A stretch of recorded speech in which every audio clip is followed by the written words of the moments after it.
DM was also helping fine-tune the route. Oh, we're back. Okay.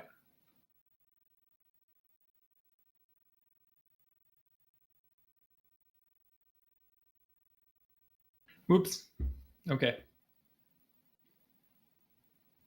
I'm looking at the stream again, so I'll go back a little bit. That we did some updates to the 100% route back in 21X, and then DM was helping with that. There's a guy JSR also who showed up and was like, "Hey, eventually, the route before was actually a disaster because there's a warp that we're not going to see here, where if you clip, like clip out of bounds and then clip yourself from the top of the screen into the bottom of the screen, and you're in the bottom row, you'll basically go out of bounds, and the game will just set you back to the start screen. So there's a kind of a cool like wrong warp to go back to start, kind of like if you could up an A, but without using up an A. And but the problem with that is that it's really hard. You can't see it on overscan. And that's where it is. So JSR came along and he's like, "Oh, I've got this other route, and that route didn't need it." And yeah, so that's how we kind of get to come into level 2. So there's actually 2 pretty good 100% routes. They're not very much different. I like the one that uses the power bracelet. Yeah, I mean, that's obviously the one that I settled on too, and I think it's technically faster as well. But yeah, I think it's pretty cool. They're both pretty cool. It says the audio, the game audio is still stuttering. I mean, we could just not use the game audio. I don't know. Yeah. I haven't had an issue in a while, so I don't. Yeah, no. Yeah, so that's the magical boomerang right there, right? So let's talk a little bit about like 100%. What it generally means is having like the best item in every slot in your inventory or whatever. And so the magical boomerang is the quote-unquote best boomerang. However, not many people really can agree on which boomerang is the better boomerang. I think that look at all that money. It's nice.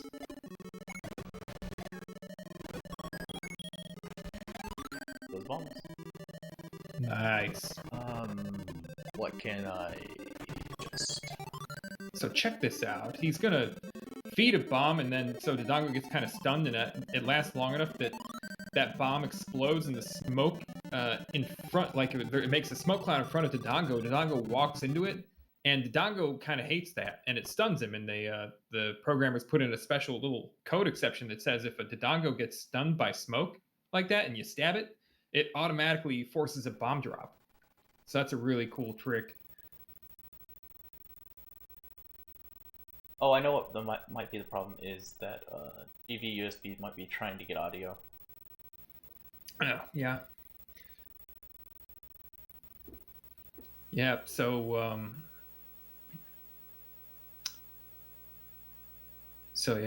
we've collected now an item that we would never have collected in any percent run as a boomerang. And we'll pick up a few more on this next part. Like getting the letter and making sure we get all the hearts, because that's another thing, is to have all the hearts.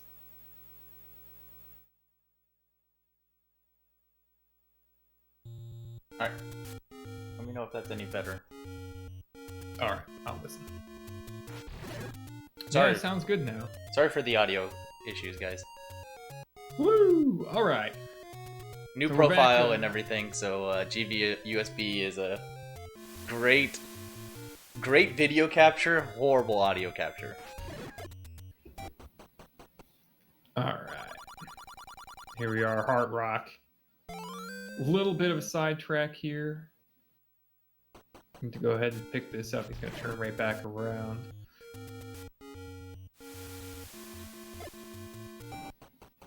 You got anything on your mind? No. Okay. I'm trying to keep count, but I guess I don't really need to coming into recorder room. I'm going to now you're gonna go bomb upgrade first, right? Yeah.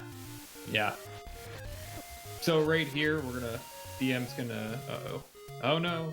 Oh, he's doing the clip on this side. So that's 2.2 seconds suboptimal compared to getting the letter first, by the way. So I'm going to write that down. Everybody blame me. We just lost 0.2 seconds, y'all. Yeah, he's coming out here. You're supposed to do this. Nope.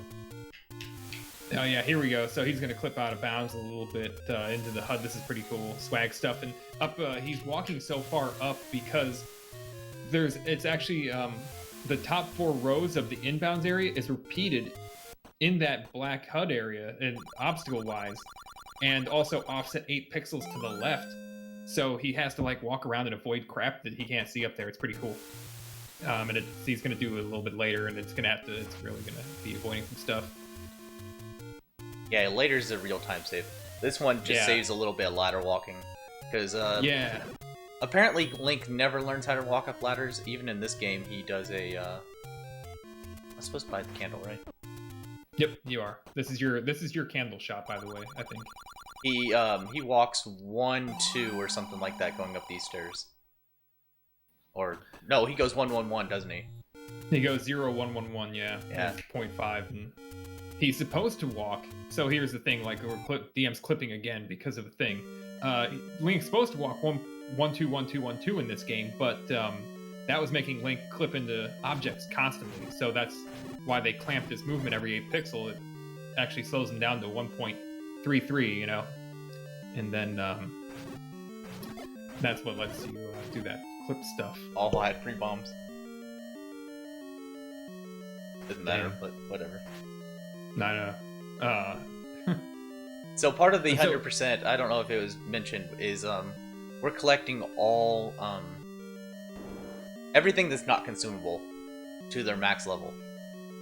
Yeah, and we're really stretching that definition here.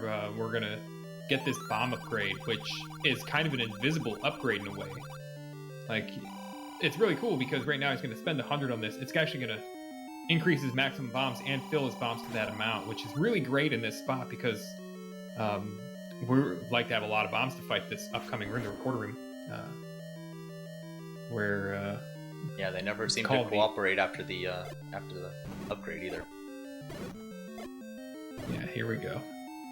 So yeah, each of these bombs he's done like 8 damage, 8 damage, 12 damage, 12 damage instead of 1 damage from a sword. And so yeah.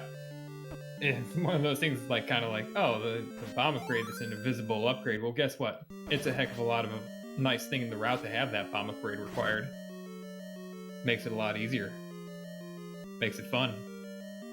So yeah. So the only things that we don't end up getting, technically speaking, is the big shield and a potion. Yeah, because potions are consumable and you can buy them, and the big shield you buy and it can be consumed. If it couldn't be consumed by a like, dang, we'd have to get it. But nope, we don't have to spend that thing. That 90 rupees to get it. And from a speedrunner perspective, the big shield is total garbage because you can't be attacking and block at the same time. And I mean, why stop attacking ever? Oh, I should have forced off these guys. Oh well. I'm not hurting for bombs. Right.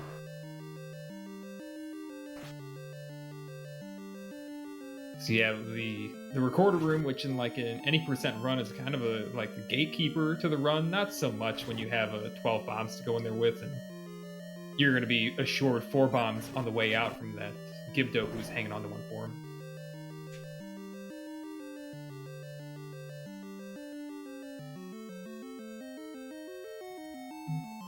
So we got that there recorder, and it's going to use it on this upcoming guy to shrink him down a little bit, make him hittable. This cool trick. Here's actually place a bomb real quick, and then play the recorder. See what happens is the bomb has a fuse and lasts 48 frames. That fuse timer runs down while the recorder is playing during that freeze time. And so when he comes out of the recorder toot, nice fairy, that bomb explodes instantly. It's really nice. That was a 5 fairy. Sweet. You got your glow on? Nice.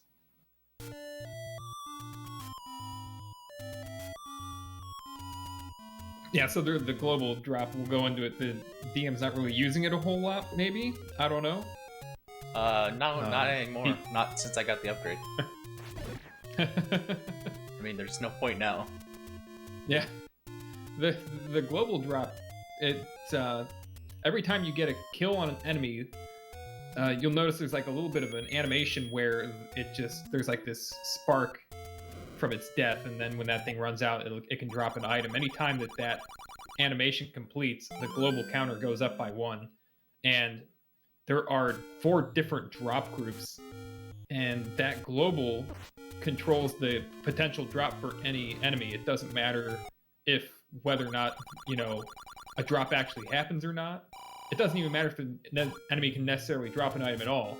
Sometimes that global counter will go up. And so trying to keep track of that global counter is not super easy. It's not like Link to the Past where you always get a drop and then you always get the next drop in the prize pack. No, you don't get it that way. You can just skip drops altogether. There are 3 bomb drops from the bomb dropping enemy group, and you might get none of them. Nice. Lining up the bomb, there you go.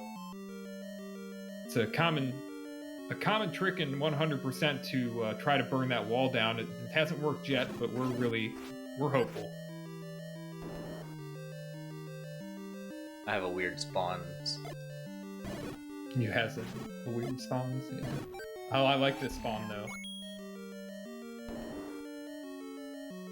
All full health. Better. 3. At 9. Uh-oh. Oh no. Alright, well I'm at 0 now.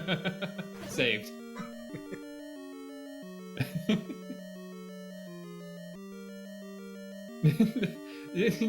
You saw in that PB I had recently where twice in the run I forced the bomb drop off bats. So the bats in the basements there, they count for the global counter, they count for consecutive counts, and if you get your 10th kill on a bat using a bomb, you do store a bomb drop, but they can't drop it. It's not until you've killed an enemy that can actually produce drops that bomb will show up. This game has a lot of really weird mechanics that when you're running, or players that learn incrementally as they become useful, as they present themselves, because it's just too much to all learn at once. So much to think about.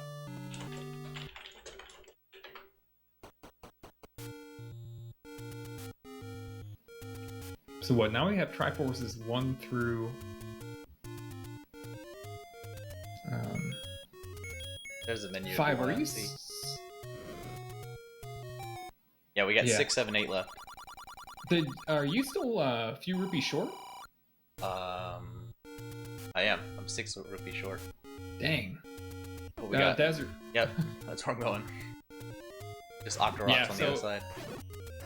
Yeah, right now, DM needs to get to 80 rupees real quick, and these guys, these red levers here, they're part of a group of enemies that drop a lot of money, and he just ran into what looked like the 012 global real quick, so that was nice. I'm gonna do some clips here, go across the boundaries there, and into this shop to buy the arrows. So, yeah, all 80 of those rupees go to that, and in this game, it costs a rupee to shoot an arrow, so he'll get one more for sure. But yeah, he'll still need that. And here we go, the power bracelet. Oh, I missed the quick swag. Oh yeah, this guy's gonna harass me. Yeah, this is the fun part of 100% here is trying to clip on this Gibdo, or not Gibdo, Armos. This game. Armos look like teddy bears in this game. I know. Skip over here to the graveyard where the magical sword. There's a guy inside this grave. He lives underneath the grave. That's the thing. And he lives underneath the grave, and he says he has a riddle. Master using this, and you can have this. Or it, whatever it is. That's up to the player to figure out, I guess. But apparently, it means you need to have 12 heart containers to get it. Go figure. Sword wall at the ladder, always fun. Yeah, I was down 2 hearts anyway, so. Yeah, it's it. There we go. It's it. All right, good. Good job, chat. Representing the late 80s or early 90s, whichever that is. Best of the 90s and today.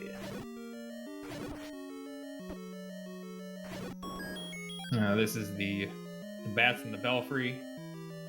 Fun room.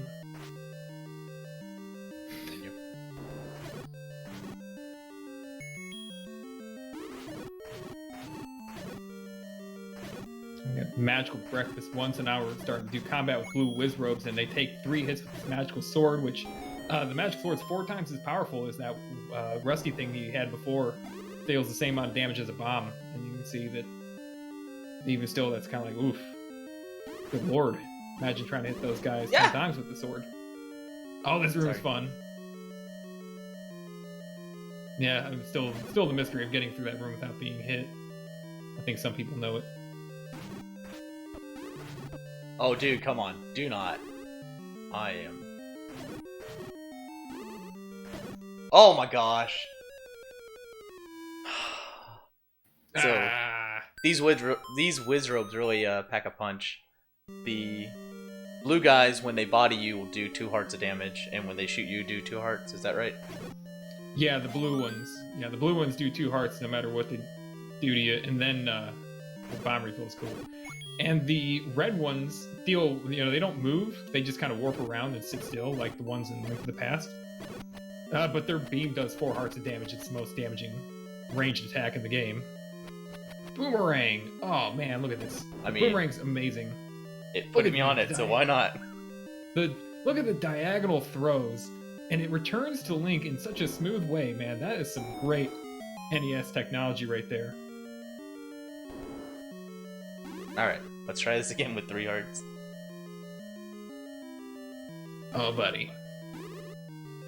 Gotta get through that moat room. Nice. Different formation. That makes it easy. Right. So these room formations are a thing. This DM does combat in this room.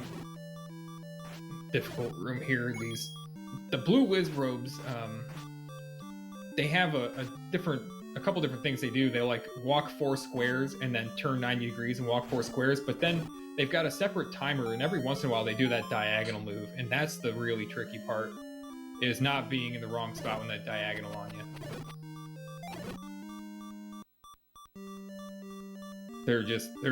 They're tricky, man. And that diagonal timer is the one that can really be difficult to figure out, and sometimes they'll get denied their diagonal depending on where they were trying to go, and people get screwed up all the time by that. But the formations, like in this moat room here, this dark room's got a water moat around the entire perimeter, just to the inside of it. Re-entering a room will usually change the formations because there's just this counter thing. And every time you enter a room, it'll place enemies, and if it can't place an enemy on a spot, it'll rule it. It'll say that's an illegal spot, and it'll advance that counter 1 more and try to place the enemy again, and it'll keep doing it. So, it just every time you re-enter a room, you get a different formation usually.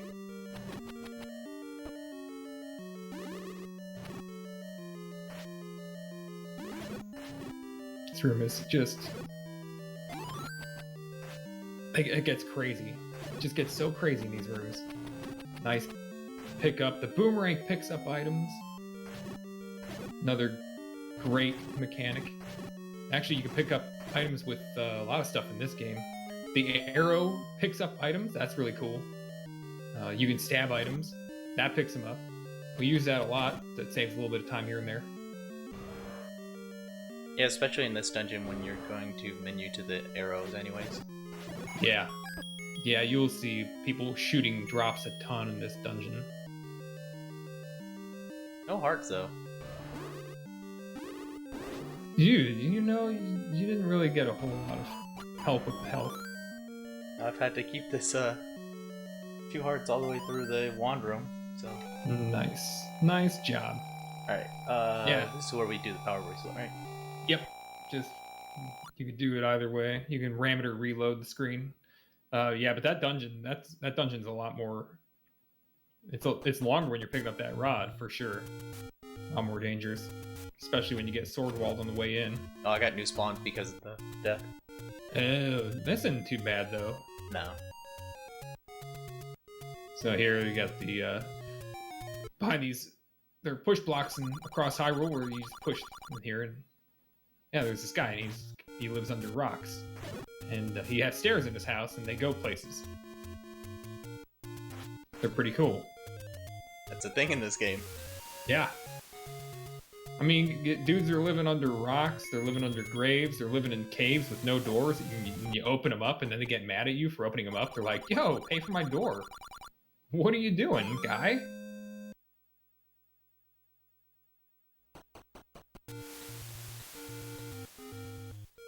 Alright, we need more money. Yep, here we go. Let's get some more money. And then there's guys under bushes, trees. I think they're probably like just small trees or something. Link's a 10-year-old boy, so let's just say that these trees are a little bit bigger than a 12-year-old boy. Or 10-year-old boy. Oh, come on, dude. Oh, nice lag. That's great. Alright, here's this. So here he's gonna clip again. Yeah. Here we go. He's clipping into the hut, and you see he's trying to find that where those bushes are blocking him. And here's a really funny trick. So he can go halfway there, and then he can walk up. And then, again, he's got to actually clip to get out on this side. He can clip over to the other side and walk out freely. It's just really weird. And, you know, we can have Lewis scripts now that tell us where the stuff is. But before that, you know, I just kind of had to figure it out and then made a layout that actually used clever Amarak tricks to show where all the obstructions were. It's pretty fun. So now we're getting the best item in the game. And if oh, come on. there's a certain librarian out there by the name of Lizzie, we're doing this for you. Actually, we have to, but we're gonna also try to garner your favor by doing it. Yep, shout out to reverse Lizzie. clip, nice. Taking a lot of damage here, though. Well, I got 2 combat-heavy rooms coming up. What's this, guys?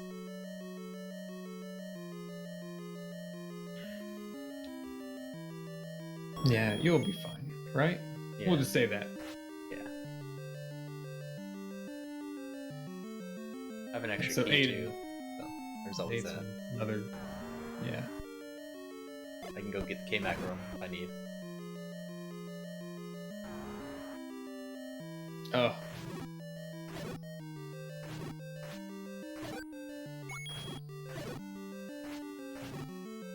So yeah, so the blue darkness, now he's fighting with a sword. If you couldn't tell, that is a sword coming out of the boy. Oh, what are these spawns? Not too bad. That's an easy. A little bit Different, slow, yeah, but- different spawns, huh? Alright, let's half clear this room.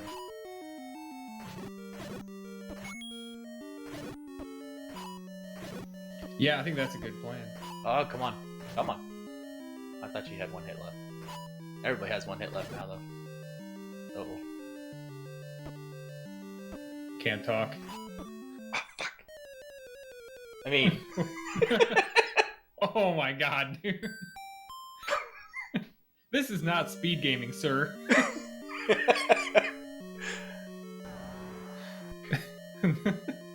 I should have just left. Dan, I should have just left. I got greedy. You're the king of something.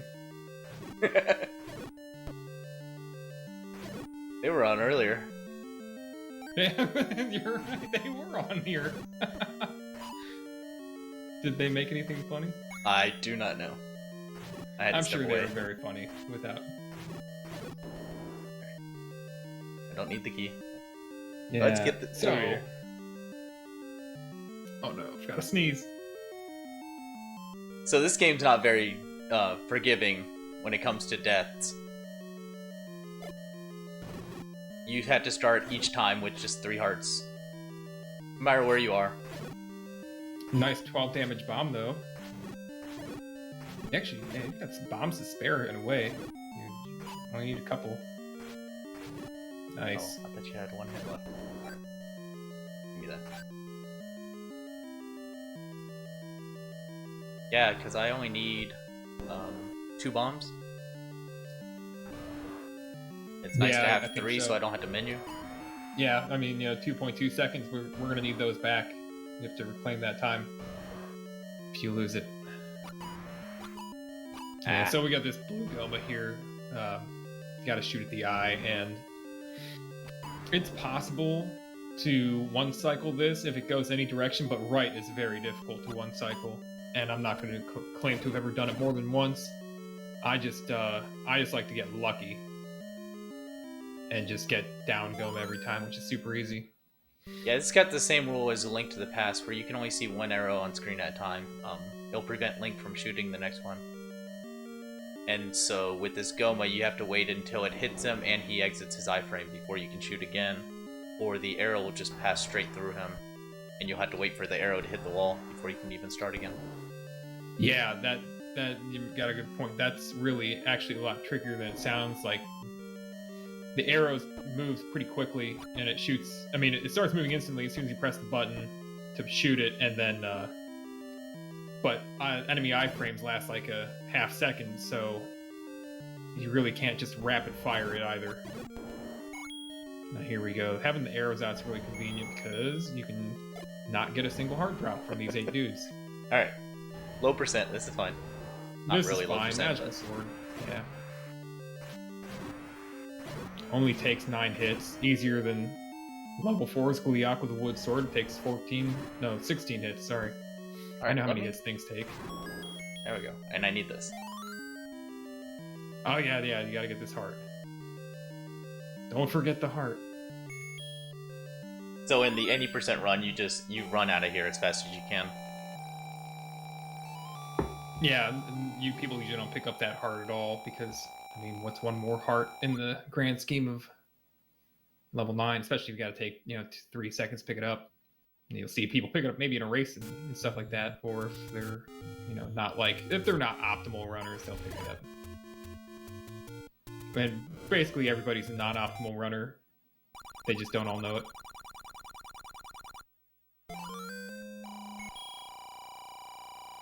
We got to get this meat for the next level, and that's an expensive meat, but it just it works.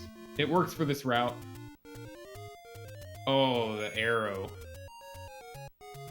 So close.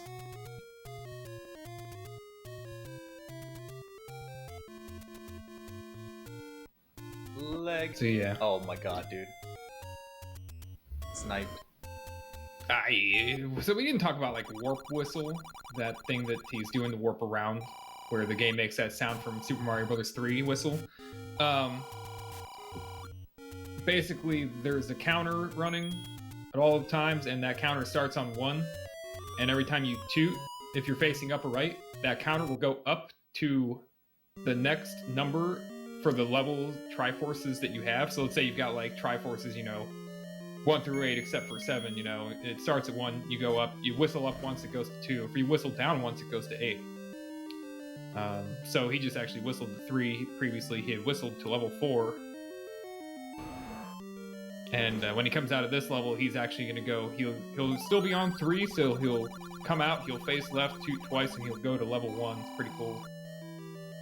Another under-the-hood mechanic that you just have to figure out on your own, as we did in the 80s.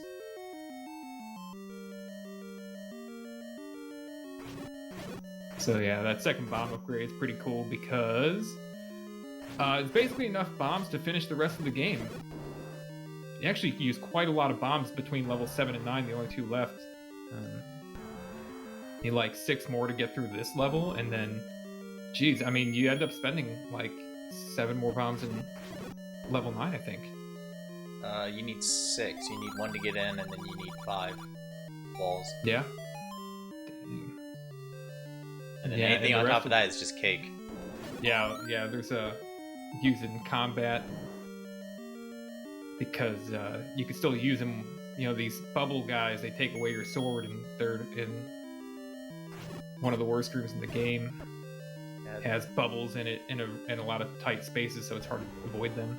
Yeah, that room that was in the dark, that's it's a Chevy room. It's the Chevy symbol surrounded by water. So there's only one tile you can actually walk off to get out of that room. Yeah, it's you know, if you're like playing for the first time, you get out the candle probably in every single dark room just so you can see what the heck's going on. But yeah, that room is the affectionately called Chevy room. Not because it breaks down all the time, but just because of the symbol in the middle.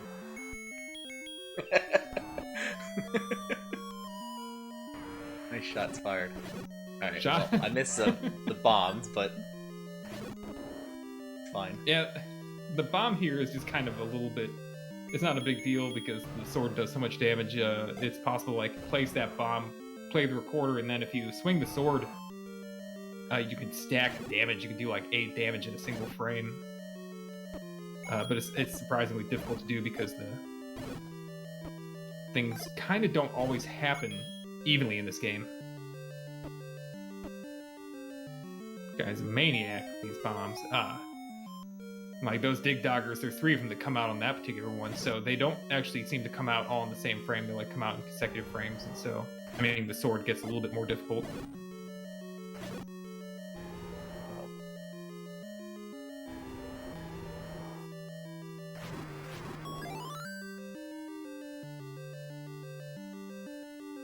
Yeah, this dungeon is significantly easier in the 100% route because you have a sword that's 4 times more powerful than you're used to having here. So, yeah. Like that final boss, you usually have to hit 6 times, and I can just knock him out with 2. Yeah, we do normally, if we have a bomb, we end up using a bomb just to save 2 seconds on it.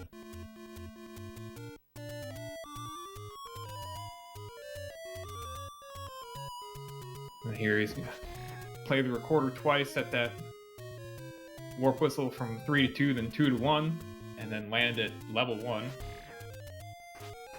And we're off to level 9. So the idea here is to start building a count. So when I get to the room, to any room, I can force a bomb and refill my bombs. Yeah, there's just like one more bomb drop will be really nice to have here. Yeah.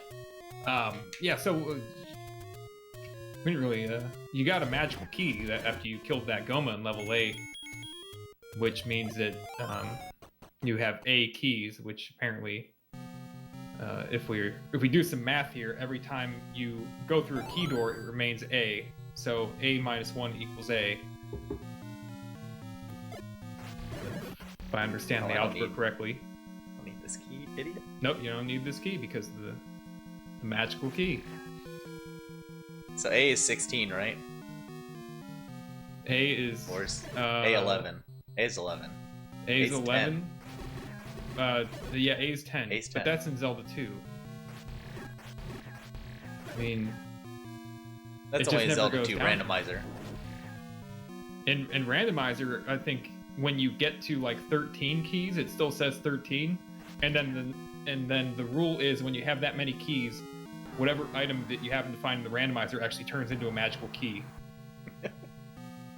Nice. That's how it works. Oh, we're saying a word that we're not supposed to say on stream at all. Randomizer. Oh. That's banned in this channel, I've heard. Oh, okay. So we're going to the red ring now with a little bit of a sidetrack, and DM's taking quite a bit of damage doing it. It's kind of a treacherous little path, but the red ring is way, way broken in this game. You know, in Link to the Past, the red mail, it does reduce damage by a significant amount from certain things, and then from other things doesn't reduce it at all. But in this game, all damage reduced to 1/4 of what you have with the green tunic. So that these Patras deal 2 hearts of damage, now half a heart. Heart refills, still a heart. It's pretty sick. And so he'll be able to just tank his way through everything for the rest of this level. Yeah, it's a great feeling. These whiz robes that we were worried about before. Ha. The blue guys only do half a heart of damage now. The orange guys their beams will do 1 heart of damage, and their bodies do a quarter, so 2 hits will do something. Yeah. So, yeah. Yeah. This game is keeping track of his heart fractions to the 256th, but it only displays to the half. Yeah, I believe the lowest number would be, what, a Gleeok head? Yeah, you could take, with the red ring, 30 seconds of heart of damage, which is a glitch. It's not meant to be. The 5 o'clock clip, oh, even Cananophone disavowed this. Cananophone has since disavowed the 5 o'clock clip in favor of the 3 or the 7. 7's all right, nice here we go. This room sucks. The formation in this room is complete garbage in this route. Please send help. Seriously, if I could think of a way to... I mean, I know how to change this pattern, but to do it without losing time, that'd be great. It would involve... Oh, man. Oh, come on, guy. Almost got like a boost through there. Dang it. Alright, let's screw it. We've already wasted enough time. Ah, okay. So this is a double clip you can do on that block. Like we said, we have the grid system, and we're abusing the grid system by standing 1 tile short, or 1 pixel short of a 2-frame movement, and then turning around. Yeah. And then getting a 2-frame movement. Which lets us just walk through barriers. It's kind of a sub-pixel magic, really, where, and now he's trying to do a clip through these blocks to get us out instead of fighting. Where when Link changes directions, there are sub-pixels in this game, but they don't get fixed when Link changes directions. So there's actually a little thing that we didn't talk about at all. This game also has a thing called pumping. You guys, in your Link to the Past, people know about pumping, where you you can save little frames here and there by exploiting Link's movement system. Well, yeah, you can do that in this game too. Every time you move up to right and right to up, or left down down left, Link actually does cut out a frame of movement. Ah. And we can save maybe a couple seconds in the speed rune by doing it. Yeah, you'll see the top players pumping any chance they get. I mean, yeah. Let me see them do some. We're old. Us Zelda 1 players are old. We just can't hack it as well with stuff like that anymore. But nice bomb clip there. Using an item to clip there instead of the sword saves 6 frames. What a boss. And here we go. Doing the Cananophone patch strats here, getting up in the face. Okay. Had enough. But yeah, sometimes we tank the heck out of this guy, and 100% is kind of where you can always do it, really.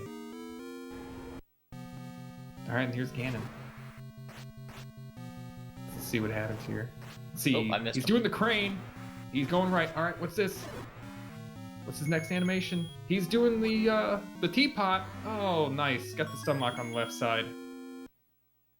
So yeah, Yunos was doing some science the other day and found out that Ganon does different poses and moves certain directions. Yeah, it was really something I should have done a long time ago, but I was like, never mind.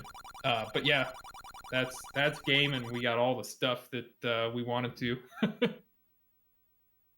Yeah, I think I got everything. I hope I got everything. It looks that way. I'll go back and check the VOD and put a big stamp of approval on it later. Yeah, not a great time, but yeah, sorry for the audio issues there at the beginning, guys. Glad we got that sorted out, and appreciate Yunos coming on and doing some commentary. It was a great run. Hey, it was Thanks okay. for having me. A little bit problems in 8, but yeah. Alright, coming up is some NES Mania, I guess you call it. I'm going to play a slew of NES games, and I'll have some Melvins on to talk with me. Give me a few minutes to get all set up. This is great. These upcoming guys, they're great. You got to deal with me? No, these people coming up, they're awesome. So, yeah, guess I'll enjoy that. Peace out.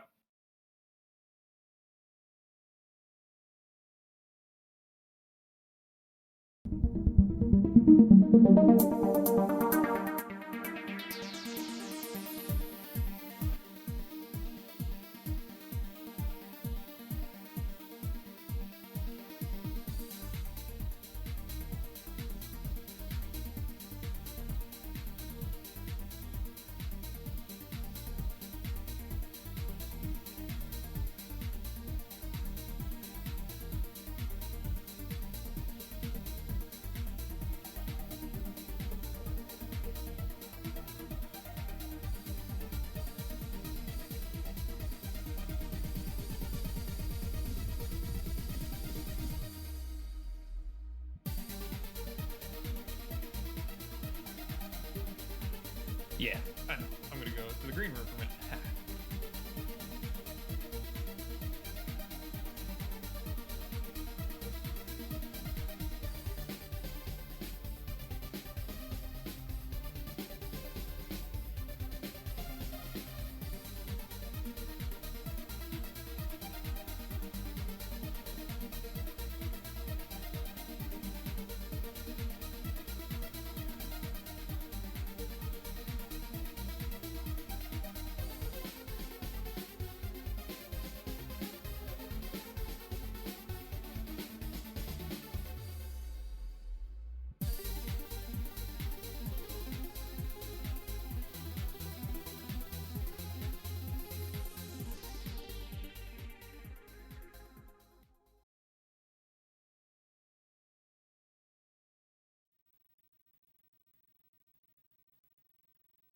All right. Get these guys in here.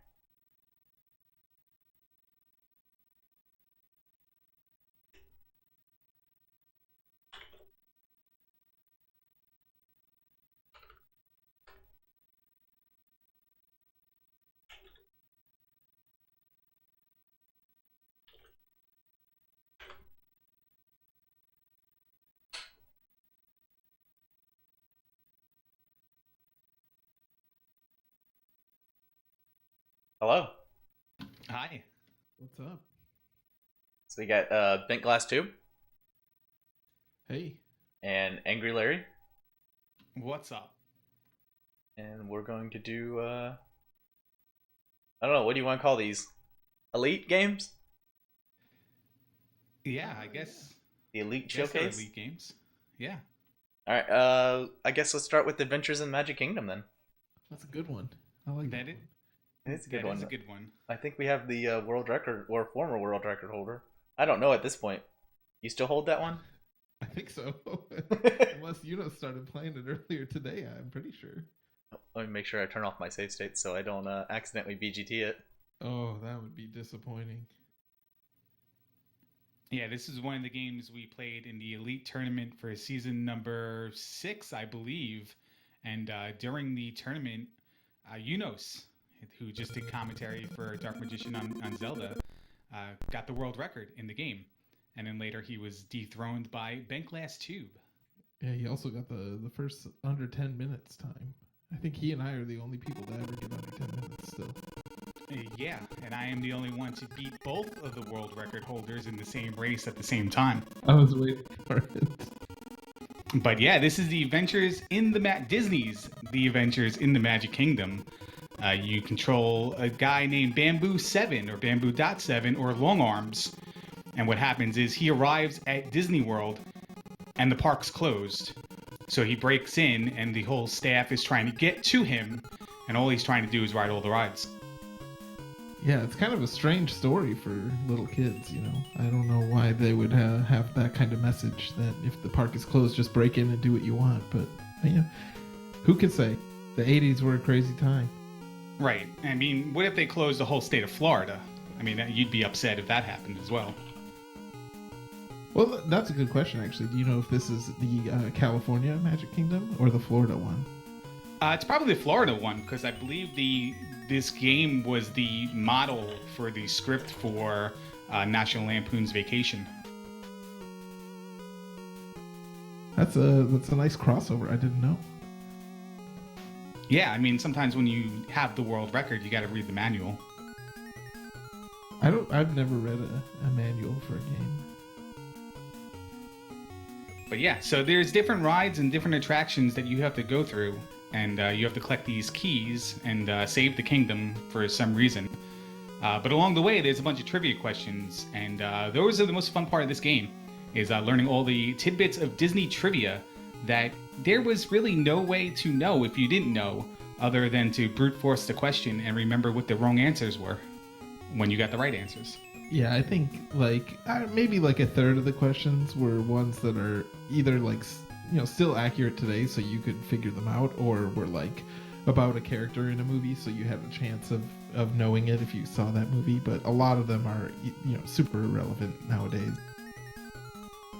Yeah, and we'll play along here. We'll during the slow parts of this race, maybe we'll toss out some of the trivia questions we haven't seen before, some of the better ones, and go from there.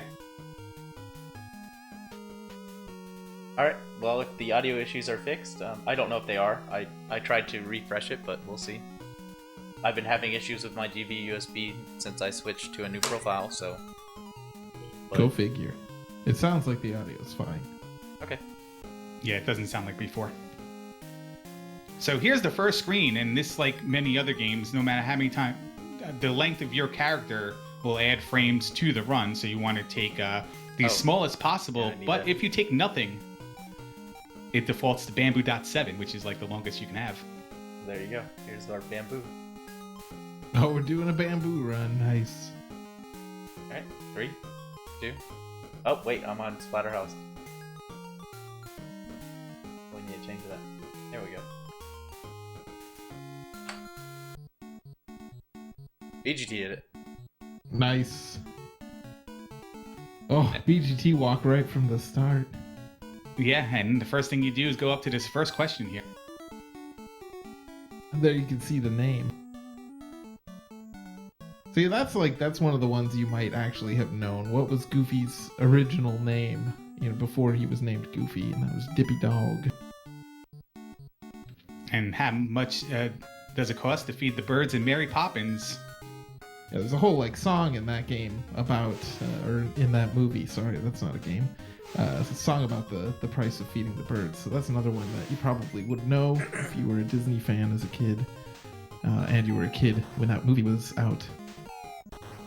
Here is Space Mountain, and to cut BGT off at the head here, this is the most boring part of the run. There are two semi-auto scroller type things. You have to type in inputs here that never change. The only thing that changes is when you have to hit a button input. It's either A or B, depending on what side it is. B on the left, A on the right, or you can do B for battleship, A for asteroid if you want to do visually. Yeah, they kind of mix it up on you because there's both orange and blue asteroids, but the color is irrelevant. It's always A for those. All right, and while we'll wait for this to go through here, because this does take, 2 minutes or so? Yeah, just about 2 minutes. Let's toss out some trivia questions. Back in the day of the Elite Season 6, where Dark Magician ran this game, there were many questions that sprung up more than the other, most popular being, who was the most clever and smartest, I guess, of the 7 dwarves? If anybody has the answer to that, just type it in chat. Or that was the most popular? Yeah, that was the most popular. It was asked 25 times across all the races. And then 24 times across all the races was, what is the name of Zorro's black stallion? So you guys have time to guess. We'll give you the answers later on. Yeah, I thought the stallion one was the one that we saw the most. It might have been eclipsed near the end of it, or at least there was still more when I was tallying. I think Dark Magician took a handful of races and totaled them as well. We had to watch every single race the whole way through again to get all Johnny's stats, get all these stats for us. But we're in Sector E here of F. You ever have E or F keys in Zelda 2 Randomizer? I have had every letter of keys, including Magic Container M. But yeah, there's normally 8 trivia questions, but if you get them wrong, you have to do redos, so that's pretty fun. And we made there was no F. I guess F is the end sector. You get to F, and that's the end. Straight north, walk here to Autopia, just to find out that it is closed for maintenance. Yeah, and since it's closed for maintenance, you have to be really careful that you don't go into any of the potholes that are invisible on the track and will immediately give you a game over. Yeah, you can just, well, not you can just. One time, I think I've seen it happen where somebody has just drove their car on the pavement and all of a sudden it just gave them a game over. But on your jumps, you have to be careful, especially if you're jumping to the right side, is if you cut it too close with the rail being on your left side, jumping over it, you can be technically out of bounds and have to start up. Yeah, there's no checkpointing in this level. So if you go out of bounds, you're starting over from the beginning. It's quite a loss. And this level is kind of interesting because it looks like it's just like a straightforward drive around and race, but actually to get the fastest time on this level, you have to manage the number of cars that are on screen with you. Because if there's more than 3 cars showing, then the game starts to lag really badly. Big jump there to end, and now we're into the bulk of the trivia here. We're gonna have 3 questions coming up. One dude chilling in front of Cinderella's castle. Let's see what question it is. Donald Duck's girlfriend. This is an easy one. Yeah, but that's one of the worst questions when you're running through this, because there's also what is the name of Donald Duck's uncle. So you have to read the entire question to know what the answer is for that. And some questions being longer than other. Here's a question everyone's going to get wrong. What is Mickey Mouse's first cartoon or something? Everyone would probably say Steamboat Willie, but the answer is actually Plain Crazy. Steamboat. I actually forgot that it was typoed in the game. Not on that question, right? It was a different question. Here you go. Here's the best question of them all. Donald Duck's middle name, Fauntleroy. That, it's not a real run if you don't get that question. So I'm glad that DM got that question. Yeah, I think they say that this run is now validated or something. Something like that. Here is Pirates of the Caribbean or Caribbean, whichever one you want. Yeah, this level, again, you have to do a little bit of lag management. It's kind of random, though, if you get it or not. But this one's mostly just a platformer. It's one of the 2 platforming levels, and the more fun segments of the speedrun, in my opinion. Best part of this platforming segment did not happen. It's when that boat disappears, and you just blindly jump, and it's not there. Yeah, you just jump anyway. We couldn't really, consistently get that to happen. There's our first of the power-ups. So we've been collecting things along the way, stars. There is a power-up menu. It could give you a 1-up or health back. We don't really use those. We use invincibility there, so you can continue jumping. And then we use a freeze right here. And what he's going to do is he didn't spawn a skeleton that he ran into right there, but he still has the hitbox. The skeleton didn't pop up from the ground. You just have to jump over it. But it's a tight window, right? Yeah, so he jumped just a little too late. Well, he didn't jump. He waited a little too long to jump. You kind of want to jump when your front toe hits that little colorful pile of gems, I guess it is. But, well, actually, we should see on the second run through, we should see where that skeleton is that he hit, because I don't think he'll have enough stars to do freeze again. Actually, the world record run does use a life up on this level by mistake. Was that third person? I was talking about the run, not me. So no invincibility, so you see you have to wait. And that one is a tricky little jump. You gotta get a little bit off the edge before you jump. Like the game Jetsons, and even though you have a jetpack, you can't really jump that far. And most of the longest jumps you have to make, you gotta kind of get off the edge a little bit to be able to make them. So yeah, there we saw that skeleton that knocked DM into the water on the first run through. And he just picked up a torch right there and gets bodied by Magoo as he wakes up above the ladder. Yeah, Magoo's the most famous enemy in this game for sure. Oh, the point of this level is you have to rescue all the damsels in distress. And then once that is done, you evacuate the, I guess the place is burning down. Yeah, and I think, without the audio on, I'm not sure if you got the Larry light. That's a trick you discovered.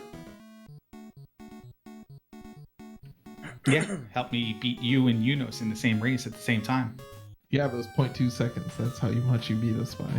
Yeah, so the trick there is you use the torch just as your character is about to light the the signal fire, and it skips the whole animation where he walks off the edge of the screen into the boat and then sails off the edge.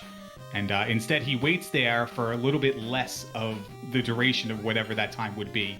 I think it saves, like, I don't know, 6 frames, 7 frames, something like that. But we're in the haunted house now, BGT, and this is your bread and butter.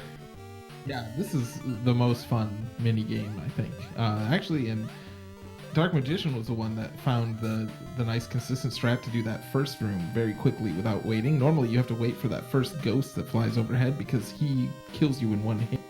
But DM found out that if you like jump a tiny jump and throw a candle early on, you can time it all out so that you get right through it. He missed a good damage boost there, but he's still on a good pace through this room. Yeah, and he spawns the chair a little bit early there so that he can continue going. And there's a kind of a cool trick there that's probably not fun to do in marathons that he didn't even try to do, where you jump over the chairs super fast that we learned from the task. Swag candle throws every time he transitions from one screen to the next. When the chair becomes the elevator, he'll throw a candle, and the candle will just kind of get stuck and spin in place. Yeah, those are a lot of fun. I don't remember who figured that one out. The first I remember doing it is Dark Magician. Yeah, it's kind of funny the number of people that like contributed things to this game when we were all doing the tournament for. And this boss is pure RNG. He'll spawn at any time as long as you're moving the screen, and then from any direction. And Car Wash. Car Wash, yeah. The second. People think... Go ahead. No, go ahead. I was just talking about the question. Yeah, many people think that Goofy's catchphrase is Garsh, but in this game it's Car Wash. We had a what time does Cinderella turn into a pumpkin question right outside Big Thunder Mountain, and Big Thunder Mountain works just like Space Mountain does, where you're just on a rail and you gotta input the right directions, and sometimes there's stuff that will give you damage, and sometimes the track just runs out. But speaking of Goofy and questions, another question for chat would be, what kind of animal is Goofy? You might be surprised who missed this question during the race. But here we go. You get a, I didn't see which one it was. If someone wants to chime in and let me know.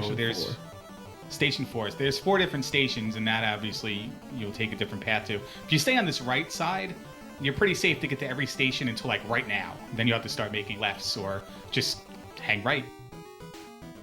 Yeah, actually, after the first 5 branches, you can press no buttons and you'll go to Station 4.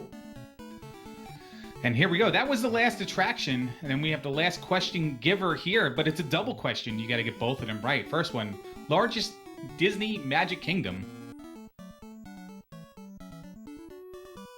Doesn't look like DM knows it. Oh, Dark Magician does not know that. He's going to have to answer 2 more questions. It was Tokyo Disney. What is the name of Mickey's dog? Not Mickey's horse, to be clear. Not Mickey's horse. And there it is. Most clever and responsible of the 7 dwarves. I think I said clever and smartest. That was Doc. What is the name of Zorro's black stallion was Tornado. And what kind of animal was Goofy? And that is dog. But Dark Magician 1184 lost a tournament race because he said horse. Sometimes I forget that Goofy isn't a horse.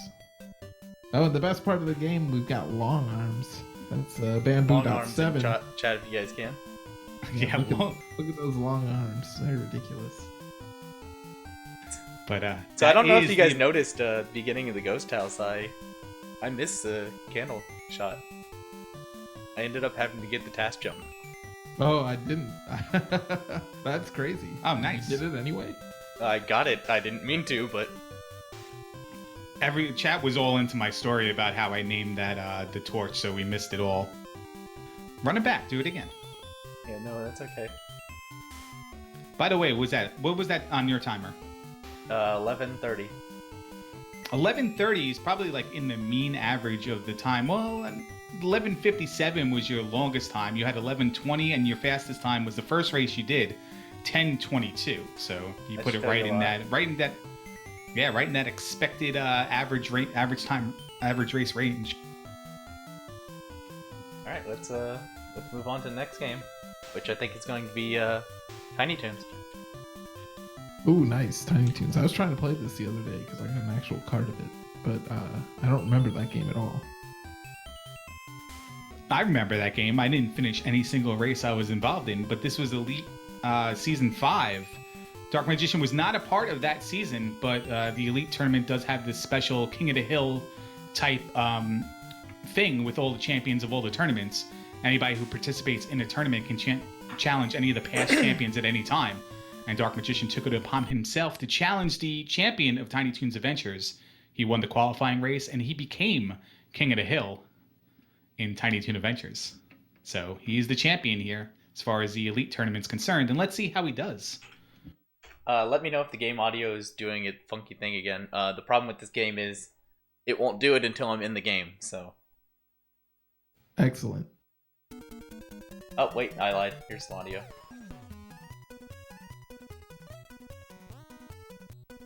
Sounds fine to me.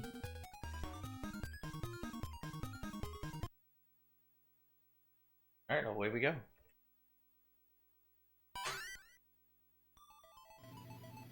So Tiny Toon Adventures, you start out as Blue Bugs Bunny. And you can actually change into any of these 3 characters, but you have to specify before the start of the world which one you want to change into, and he's going to go into Green Daffy as soon as he gets the power up to do that. Yeah, I believe this one's name is Bunny Bluester. Right. This game is the speed run of this game is all about momentum, going as fast as possible and utilizing the slide mechanic, where if you slide, you'll have some even faster momentum or keep your momentum, and you just want to kind of glide and fly all the way. Dark Magician takes a bump there. He'll be starting over. Yeah, it's kind of interesting how the momentum works in this game, because you can like go faster than running when you do these little slide jumps, and it certainly takes some getting used to. And speaking of getting used to, Dark Magician is getting used to this game. He's gonna take his second death there. He's got no lives left. He may want to just tank this one and use a continue, but he's gonna keep on going. You can also, with the momentum, you can also make jumps that are otherwise impossible to make, or I don't think the game intended you to make them, but you can because of top speed and stuff like that. Yeah, especially with Plucky, who has like a float. Green Daffy, who has a float type ability. Each of the sub characters that isn't Blue Bugs Bunny has a different ability. I think we'll probably use Green Daffy Duck for the entire run here. He might use Tiny Sylvester in some places, but that was Elmira, and if Elmira touches you, well, first let's set up this. He's trying to do a wall skip there, and he gets it done. If you ever played Kid Icarus, it's kind of the same thing. You just kind of clip into the wall, turn the other way, and the game says you're not supposed to be here, and tries to force you out based on what direction you're facing. And he got it on the second try. But yeah, Elmira, if Elmira touches you, she hugs you, and it sends you right back to the beginning of the world. Yeah, she's effectively a game over, but you don't even get the number of lives reset. It's kind of problematic. But you saw DM kind of did a weird manipulation with her, where if you stand next to her, she won't move. I don't know. She's not the smartest, I guess. Yeah, I need to apologize for the HUD. The issue is that I don't have a actual first-party power supply. You get that HUD shake. It goes a little bit wonky, especially during lag times. You'll see it a lot in 2-1. It'll go nuts.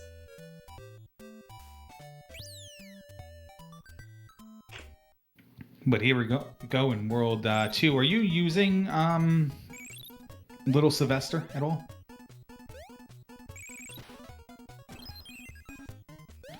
I don't know. I haven't decided yet. Okay, cool. We'll find out later.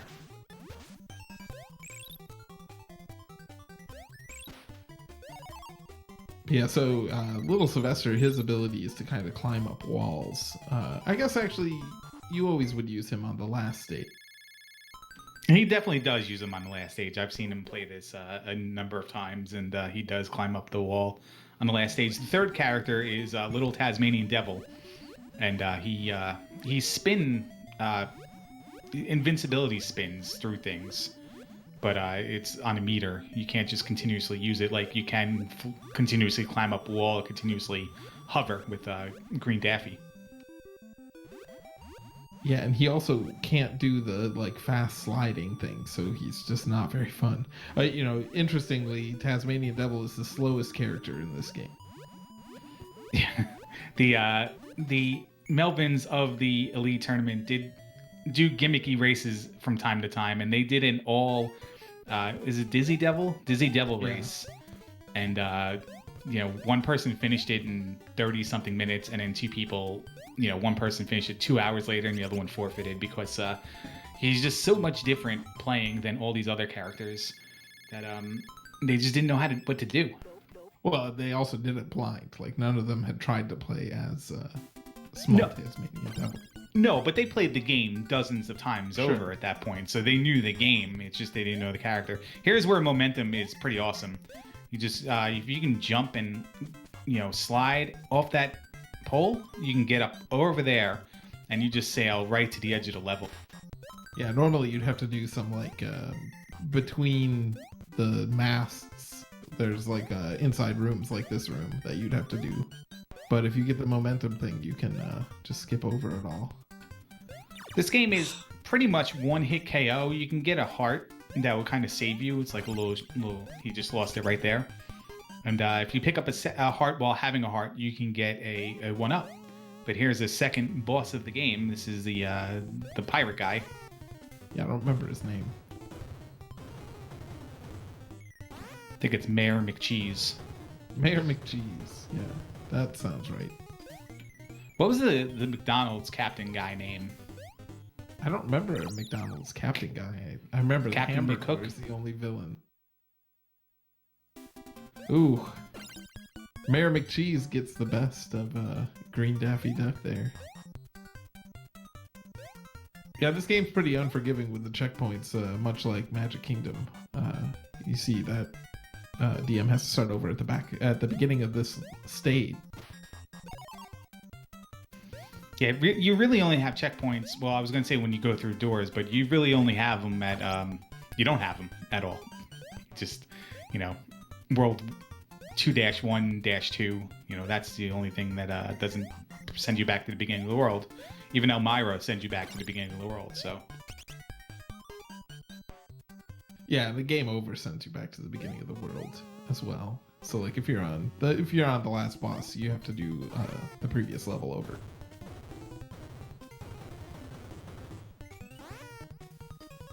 So this boss can be frustrating because he just like hangs out above the screen where you can't see what he's gonna do next, and when he appears, he immediately can hurt you.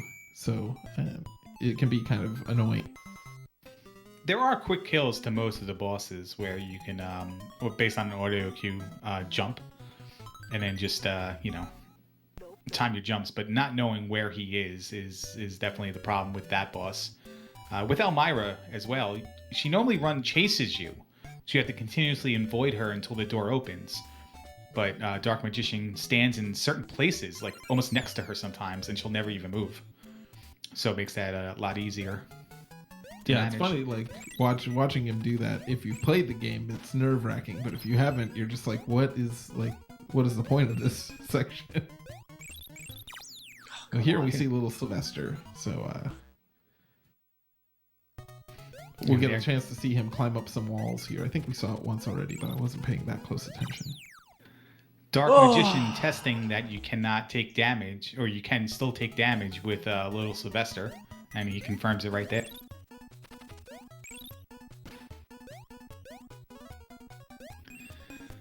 So back to the pirate and being off screen and being a little annoying to see. This stage has that element as well. There are some beehives that are just chilling in the level. You're like, oh, cool, let me just climb the tree, get over it, get on top, because that's what you can do with Furball. You can get on top of the stage and just, you know, jump over most of the stuff you would have to kind of go in between or weave in and out of. And like Beehive will just show up and, you know, ruin your day. Yeah, there's some like owls or some kind of bird that dive from off screen. There's one of the owls right there that can surprise you. Yeah, it looks like you're fixed a little bit in the center of the screen, maybe a little bit right of center of the screen. The game could have probably been more enjoyable if the focus of the character was just back a little bit more, and then it let you see a little bit more of what was upcoming. But here's where we're going to take some leaps over some giant trees. Yeah, this is the one with like the beehives and the bats, right? Yeah, the bats that get shot out from the tree, and then the beehives that are just kind of in between the trees. If you were playing this, I guess, with another character and couldn't really climb over everything, you'd have to weave in and out. It's trust me, it's a platforming level where you have to kind of go through like a little bit of a forced maze.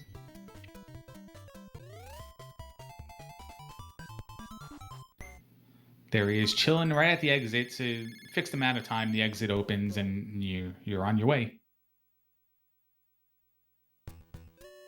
Yeah, those ones are always a little nerve-wracking.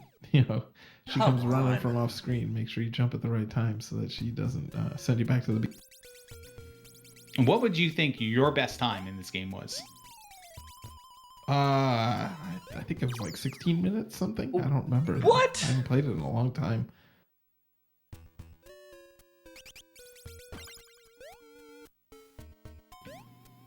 Obviously, that was in practice and not in race. My best time in a race? I don't think I did well this season. 1907. You also have a 21:36 as well. Nice. Those are good times. Better than my times. My times was whatever you award for did not finish. Yeah, this is a tough game to learn. Like it's not very forgiving, this game. You can, you know, if you take a game over and have to redo some levels, and especially just it can get in your head, you know, when you like take a death, you can just continuously take that same death over and over in that level. Well, that's what makes me a little bit impressed. We have a boss here, so let's watch the boss. Dark Magician does the never-ending scroll. Oh, he tries for a quick kill. You can kill that guy, hit him on the top of the head, and as he's falling down, hit him again and again, and 3 hits and he's done. And then here we go, never-ending jump. Nice. That certainly hasn't cost a run once before. Yeah, and he got him in 2 cycles, so that's not bad. That's only twice as many cycles as it should take.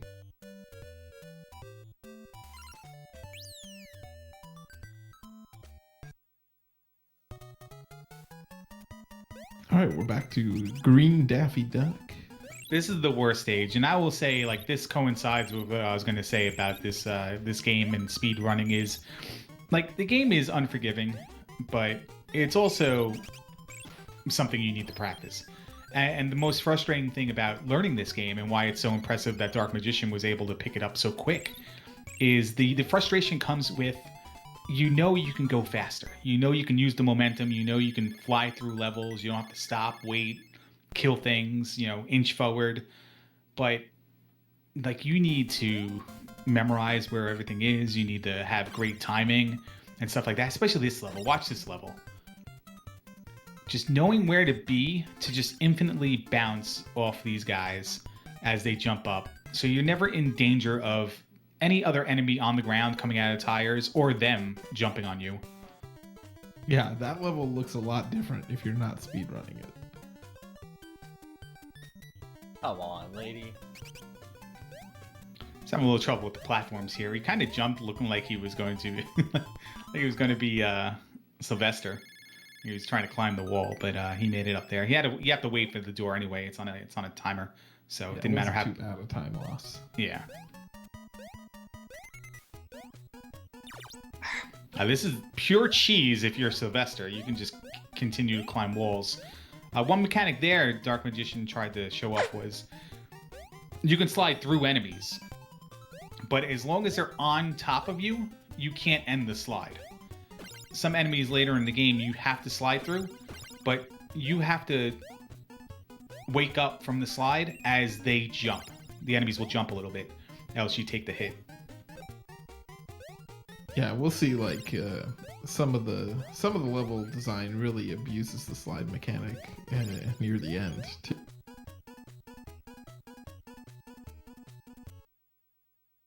Okay. There's actually a bonus heart up above that door, but you can only get it as Sylvester. Here's Larry's favorite boss in the game. I believe his name is Danky Kang. Infinite fly there from Dark Magician. Yeah, Don't know how he pulls this off. I've not seen that glitch before. That's fun.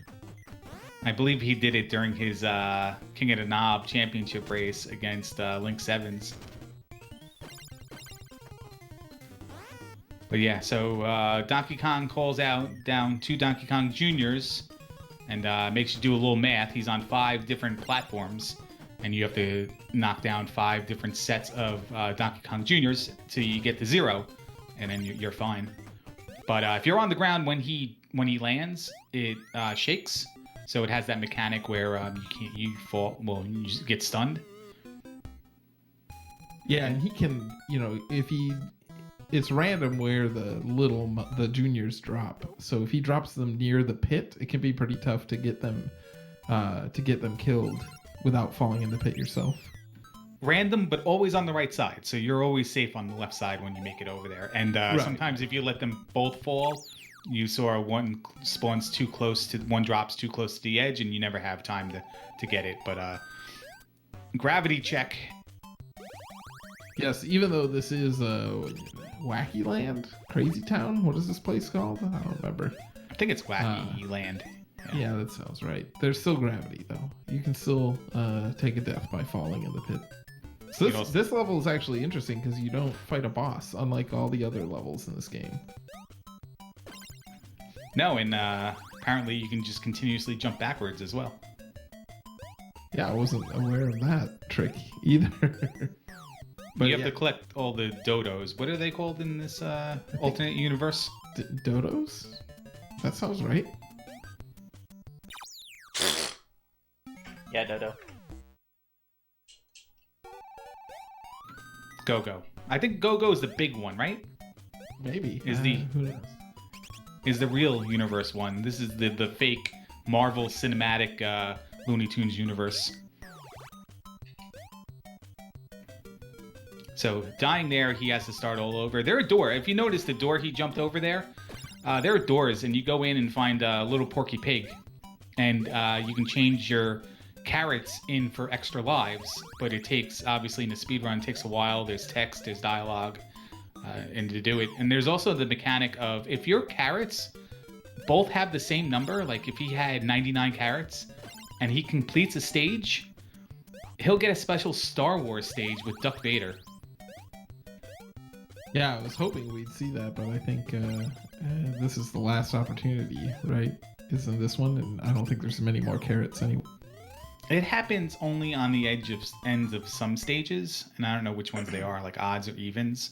But yeah, so 77 carrots to end the level, and you can get a Darth Vader fight, which I don't know what it necessarily does. Maybe points. Maybe if you're going for a high score run. I think you can get a 1-up if you beat him.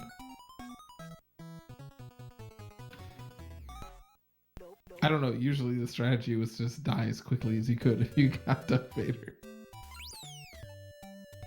That's come up a couple times in tournament races where somebody ends the stage and all of a sudden they lose all that time because of the fastest way out of it is just to die.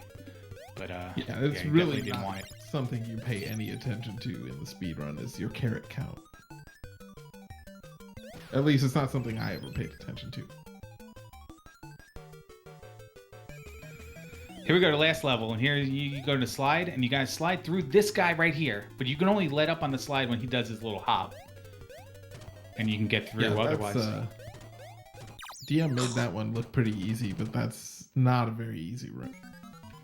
And he didn't make that look easy. He jumped right into a money bag. And this is where the run kind of breaks down when you practice, is this area. Because, man, you get tilted in this area. when you start dying. You start not making your jumps correctly. You start, running into money bags. If you make it to the end boss and die, you gotta do this whole thing over again. Yeah, because we're already at the last checkpoint at this point. This the room that turns dark, that's the furthest checkpoint. Yeah, it's not broken up into multiple stages before the boss. It's just, this is it, final level, let's go. There's a safety heart up here. Not really a safety heart if you have no heart. Well, yeah, another frustration with this game is that you can only ever have the 2 health, and the health power-ups are pretty rare. There are some in places that you don't see during the speedrun, though, as well. You can climb a wall or go in a different direction. The water level, there's like a cavern you can go up and left to that would have one, but, you're still risking death just to get it, and then risking death coming back from it. Here's the final boss. It's Mad Max. What's his name? Maximilian? Montana Max. Montana Max. Yeah, so he appears in these doors, and you gotta, jump over all this stuff that's flying around and bounce on his head 3 times, and DM shows us how to do it. Yeah, and for his effort, he becomes a proctologist. Which is canon. We'll see that in a little while.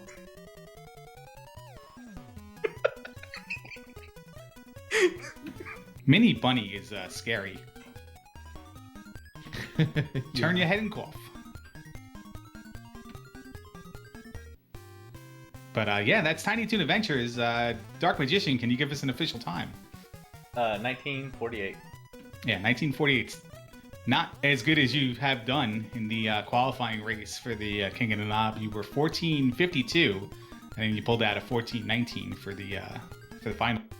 Yeah, I've pulled my PB down to 13:30. The world record Nice. is 12:58. So. Yeah, pretty good. And it's a very short amount of time that you picked this up on. Yeah, I got tilted though on this one. Tiny Tilt Adventures. Yeah. It's very easy to have that happen in this game. Alright, well, let's kick back and relax a little bit and let's play Link's for the Cure. Oh, goodness. This is a really strange speed run.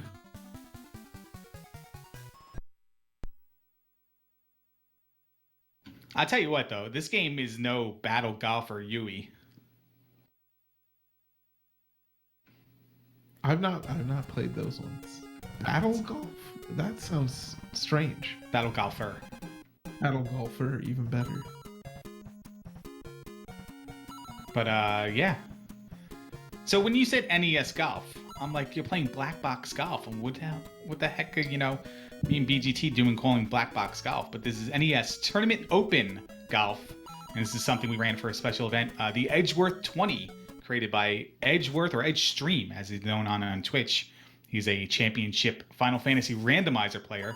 He put together 20 games for us Melvins to play, and this was one of them, and this was the most contested of the games, BGT. Yeah, this was the second game we played in that series, I think, and had far and away the most participants. It's a really easy game to just pick up and do a speed run of, because you don't have to be good at the game necessarily to enjoy it. You just kind of hit the ball as fast as you can towards the hole and see what time you get. Yeah, this is a bad first hole, let's just say. I'm already 20 seconds over. Even the leaderboard really has this kind of free spirit where runs aren't confirmed. You just put what time you got, and everyone says, "Yeah, good job." It's even unknown when you start and stop the timer. It's the most, it's the most relaxing, comfy speedrun there is. It doesn't get comfier. So you don't set the controls on this. You adjust on the fly. So if you have a tailwind, you want to hit a high ball. If you have a headwind, you want to hit a low ball. You want to or you want to hook, or you want to slice, depending on which direction's the wind blowing. Don't waste any time controlling which direction you're hitting. And you never change clubs either. I think some people like will edit the bag that they carry to have like just a couple clubs. And Dark Magician steps up at the tee on hole number 3. It's a 446-yard dogleg left. Here's his first shot heading towards the fairway. Over the trees, nowhere near the fairway. And he lands in the light rough. Second shot on 3. Dark Magician hits the top of the tree and then hits a second tree. That's unfortunate right there. Alright, no trees in the way though. The tree was magically disappeared, and his third shot, going for the green, almost makes the fringe.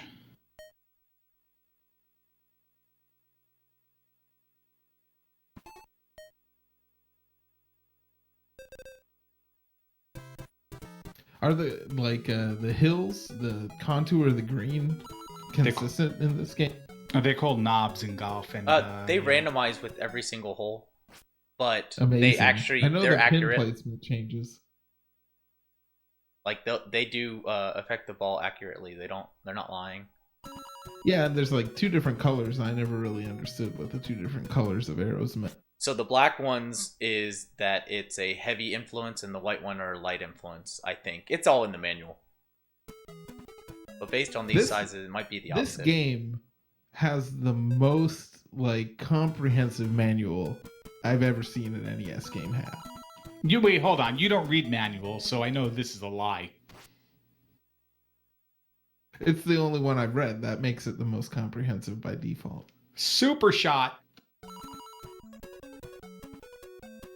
You know, in the later Mario Golf games, you had the notion of like a power shot that you could do a limited number of times per session. And I always thought that would be like a funny thing to have in real golf. Like, oh yeah, 6 times this tournament, I'm going to be able to just slam the ball. But, you know, I can only do it 6 times. I don't know how they're going to enforce it or anything. In the drink. In the water. It's funny you say that because IndyCar, in IRL racing or whatever it was called at the time, I forget what one. There was like 2 of them at one time. There was kart and then there was IRL.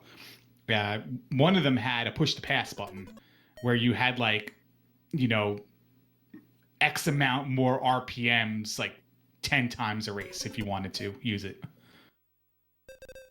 That was a bad hole. They've all been bad holes. Ball just didn't want to go in. It's too good for its home. Yeah, I found out watching Yunus run this game, who took home the top time at 10:44 in the little mini tournament we had. He found out, someone telling him in chat, that some of these arrows on the green kind of do nothing. They look like they're going to do something, but certain arrows, when they show up, you treat them as a flat surface, no break. Yeah, the black ones. Most of them, they have such little impact, the small black ones, that you just ignore them. Oh, come on. Yeah, I never really, I didn't put too much time into this one when we did the event, so I don't know a whole lot about this game. But it is a very fun speedrun because it's just so calm, and the music is amazing.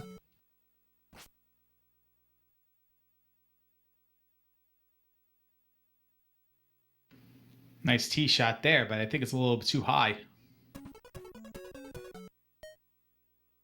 Ooh, that backspin though.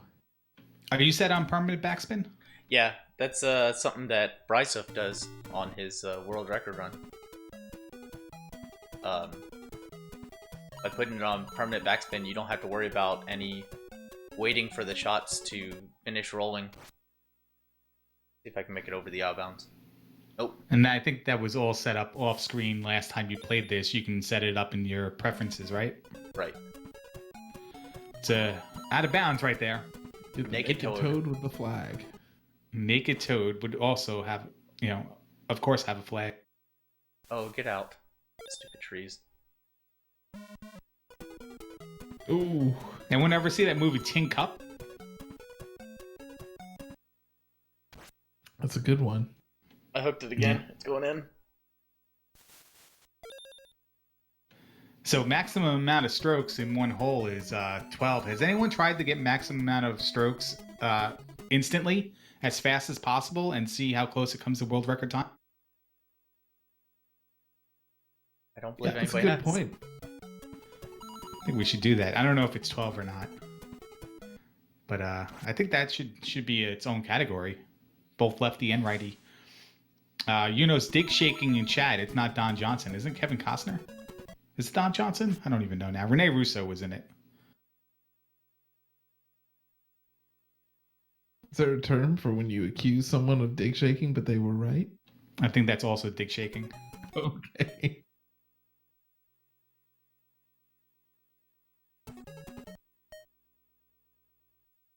If you guys are curious what dig shaking may mean, you should look it up on Urban Dictionary. It's actually a safe one. Most of the things you'd look up on there are not safe. Hole number 5, we have a 0 mile per hour wind to the northwest. Is it the west northwest? Yeah, that's west northwest. What is this fairway? I've never seen a fairway like that in a real golf course. You should watch Battle Golfer Yui. One course looks like a guitar. One looks like a baseball field. Amazing. That's because With it is a something baseball over- field. With something over it that looks like something else. 2 wrenches. Let's call it that. 2 wrenches. Someone dies in that game too, spoiler. It's been out since the 90s, so if you haven't played it yet, make sure you play it. What's the the common courtesy time that has to pass for spoilers? I mean, it depends on the what's being discussed. A bunch of people tippy-toeing around Dragon Warrior 2 and 3 the other day. So, I don't know if it's... My shots are all off today. I don't know what it would be. I guess if you know somebody didn't play or see something, then it's common courtesy not to go ham on it. Sure. It's like, oh, you haven't played Dragon Warrior 11 yet? says- Yeah. You know, if you show up at someone's stream and it says, "Hey, I've not played this. Please don't spoil it." That's one thing. But I mean, like, can we? You know, is it okay to publicly talk about like what Rosebud is? I mean, that's got to be statute of limitations by now, right? I think if it also happened on Family Guy, then you're free to do it.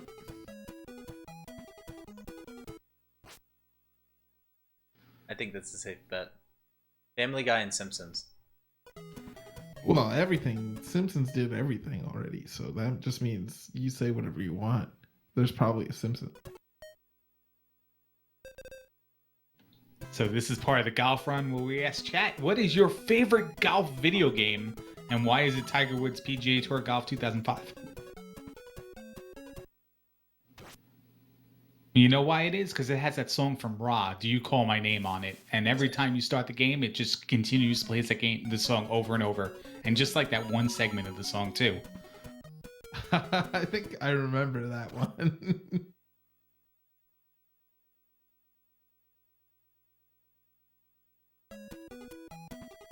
Like DM might be trying this max strokes strat. Oh no, he stays in bounds there. And this hole is so ridiculous. It really is like this like forest that's just between you and the hole.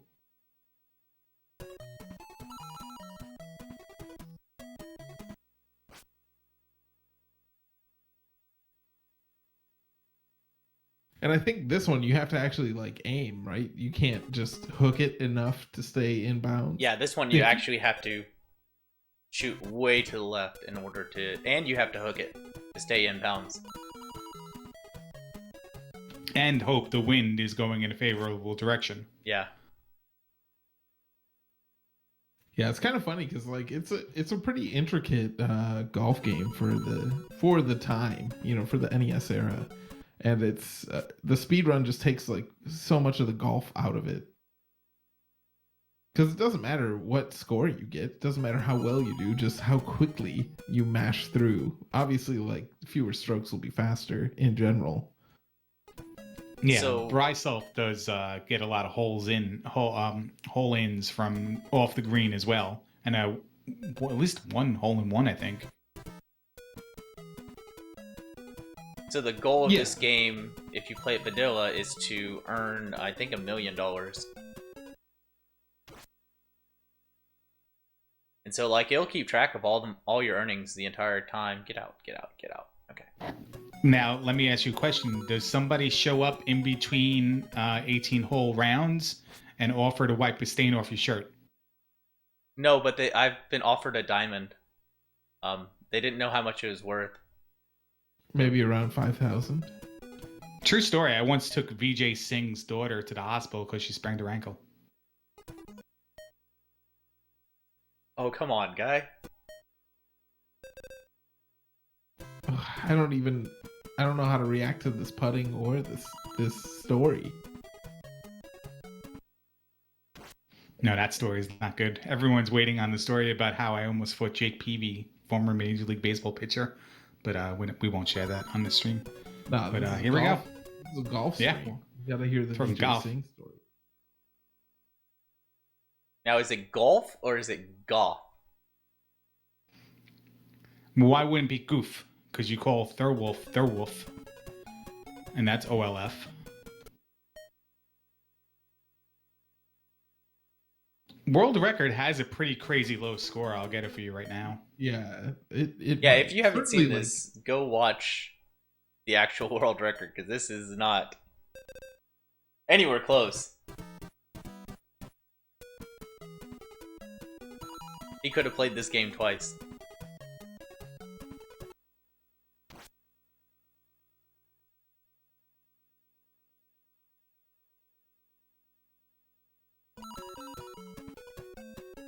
We're still waiting for it to get into a GDQ.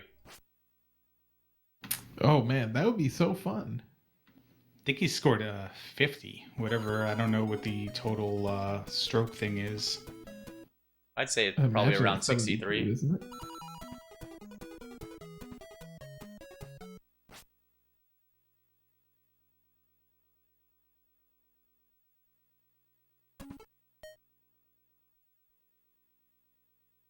Come on, princess. Help me out here. Oof. I have the world record video pulled open. I'm just watching that instead of you at this point. I don't blame you at all. It's mesmerizing. You might finish before DM does. It's This is true. another silly hole. Like you just shoot right into these trees. No big deal. Yeah, and then hope they disappear when you go to hit. I don't know what he shot actually, because in this run it was he did three. It was a 3-course run, but obviously the segment of it counted for the U.S. course, so he reset as soon as it went hole in where you would normally turn the time off. Oh, so you don't actually see what score he got. You'd have to actually watch the whole thing and tally it.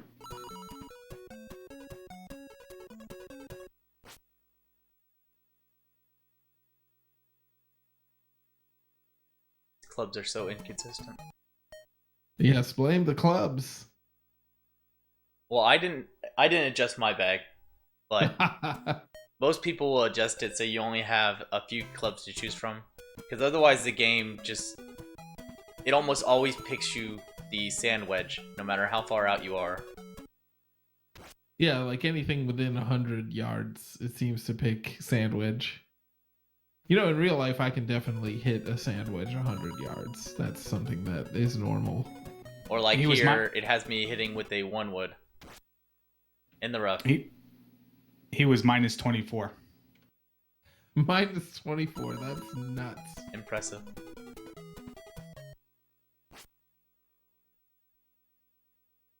I mean, should put me on nuts in and of itself, and then nuts because he did it in 8 minutes and 29 seconds. It's crazy.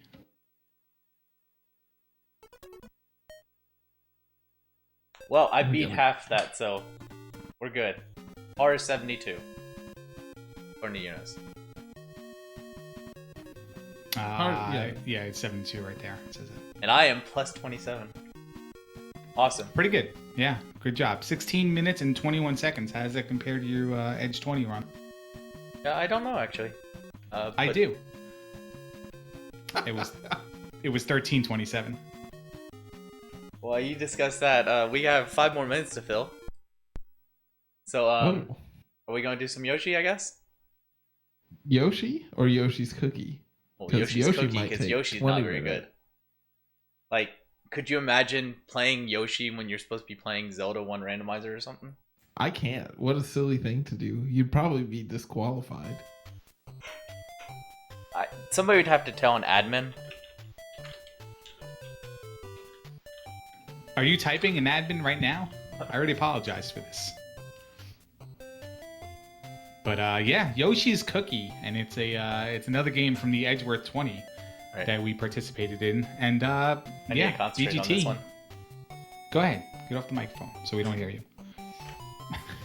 So this one had a fun little hook to it when we started playing it. It's a run that's only a minute and 16, 18 seconds with the world record. I forget what the world record was, but you have to beat 10 rounds of it.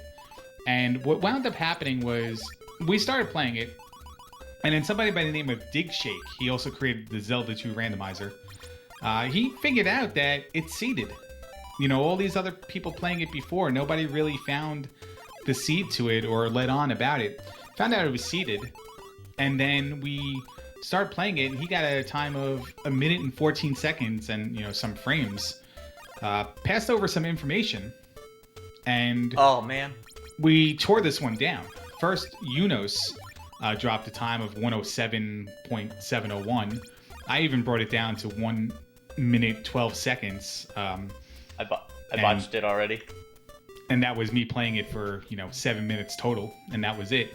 And then Bent Glass Tube took the world record from Unos. That was the second world record he took from Unos that we talked about on this stream so far. 1 minute 6 seconds and some change there. BGT, what did you do differently than Dig Shake, Unos, and myself?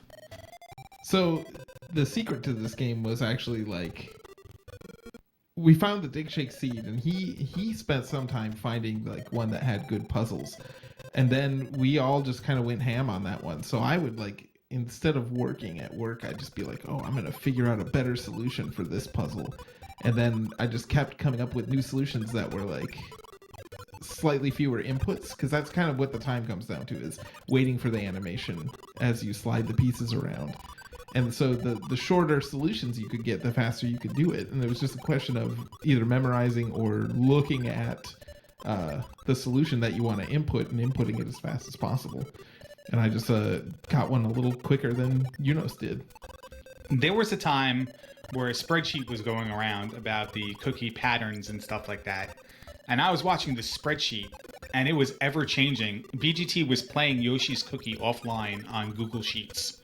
That's how it was going. He was moving around rows and stuff. It was the most amazing thing I've ever seen.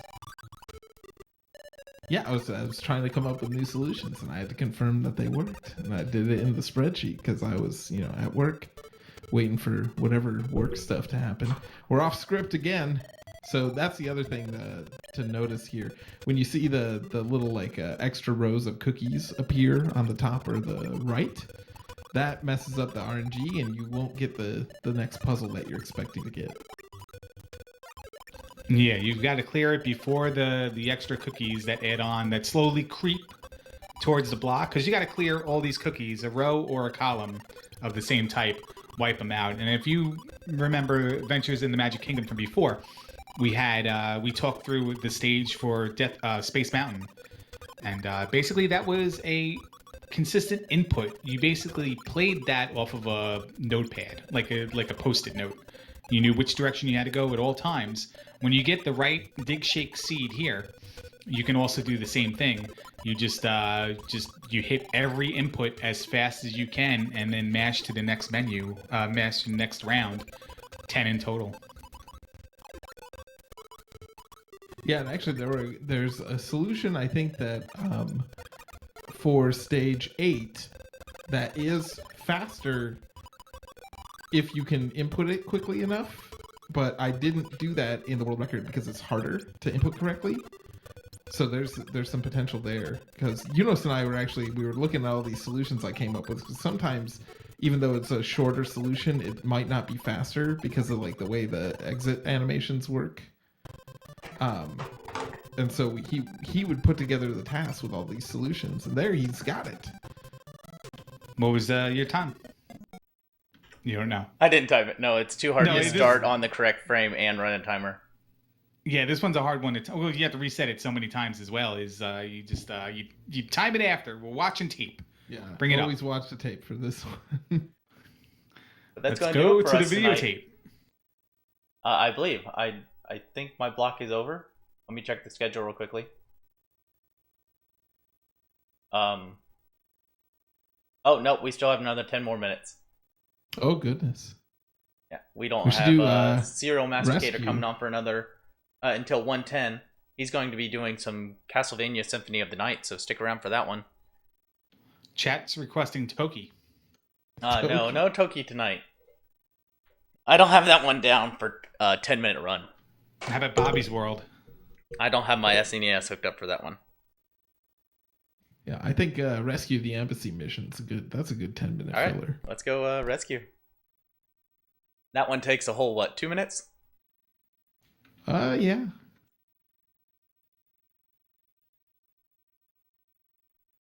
This was like the most fun game I've ever speedrun personally. It's just so silly.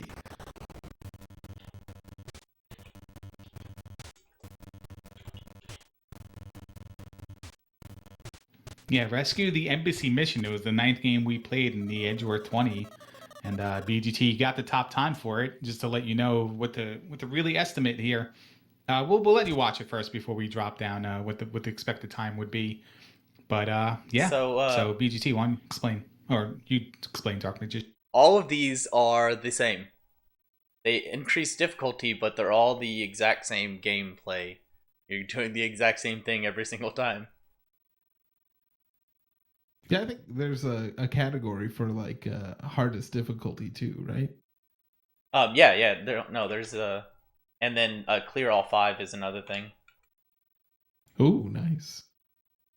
Yeah, any percent and any percent highest difficulty. I don't see the clear all 5. Oh, then that was something that they just did on their own. That was golf. The interesting thing is like any percent you can't do mission training because you don't get to like the end credits with it or something. So you have to do mission tart. But yeah, we start out this game. You got to position your snipers.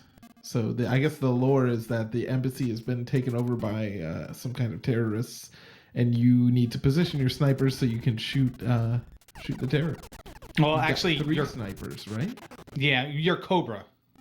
So you take control of Cobra Commander, and then you bought 2 extra Cobra Commanders because it was so cool in the store. So you have 3 Cobra Commanders, and you got to get them into the building and take out G.I. Joe. But it's quicker to get 2 of them killed and only put 1 of them in there, just so you only do this part once, and the death takes quicker than getting into the thing. There's somebody in the window. You can't kick it in. I don't remember ever seeing this happen when I played, but there he is. DM went to a strange window there. Oh, and now we got the first-person shooter. I bet you guys didn't know that there was a first-person shooter for the NES. And here it is. Well, he has to wait for his ultimate to come off from cooldown here. This is Apex Legends, the prequel. Yeah, so there's 3 floors, and you might notice there's blue and green dots on the map, or you might not because they look exactly the same. But the blue dots are hostages, and they don't matter at all. Like, they just exist, and it doesn't matter. Maybe on higher difficulties they're an objective, but in this one, you just ignore them. Yeah, you kind of turn with the left and right. You do 90-degree turns, make it in and out. You can do a 180-degree turn if you hit backwards from the direction you're facing. And then you just, you gotta kill all the enemies, and that's This it. guy, He's 4 left. running in and out of this room. One of the world records, or one of the That former guy. world records, just stood in the hallway and just kept shooting on the floor, and eventually the guys would come right in front. And there we go. That's time 2:02. There you go. 2:02. Dark Magician's winning or scoring time was 1:35, and Bank Last 2 did 1:29 during the event. Yeah, I really liked running this game because it was just like it was interesting enough, that you were actually doing stuff. Unlike Yoshi's Cookie, where you were just mashing the inputs, you had to like look at what was on the screen and react to it. But it was just such a short and casual run. Like you don't have to really pay any attention or try too hard, and then you can still get a good time. So we still have 7 minutes. Yeah. Or 4 minutes. 4 minutes. All right. Yeah, because we have a 10-minute Passover. So let's run Donkey Kong. We do one loop. All right. I only know one monkey game, so I'll talk about that one. Go right ahead. So here in Toki, we can shoot fireballs out of my mouth. Is that what's going on? Yeah, you've been cursed, and you gotta your girlfriend was stolen, right? That's this game? Yeah. You gotta get her back from the jungle. No, the jungle guy helps you. Oh goodness, you can climb 2 vines at once. And do we have a jungle command on this channel? Probably not, right? Probably not. So this game, you climb faster when you're holding 2 vines. You go down faster when you're holding 1. Hold on. And we're going to see a jump trick here coming No, we're up. not. Let's see if he gets a big jump. He doesn't get the big jump. I got hit. Gets a small jump. Oh, when he falls. And then But you this is can mash right to change vines faster. I did play this game a lot as a kid. My babysitter had this game. She had this in Total Recall, so I always played this. I had this game for ColecoVision. I loved this game. Actually, I have it for... I don't think... No, maybe I don't have it, but it doesn't matter. I had it for ColecoVision and played it all the time. I loved it. Yeah, I remember liking it. I didn't know about speedrunning when I was that young, but... This stage was not on ColecoVision, though.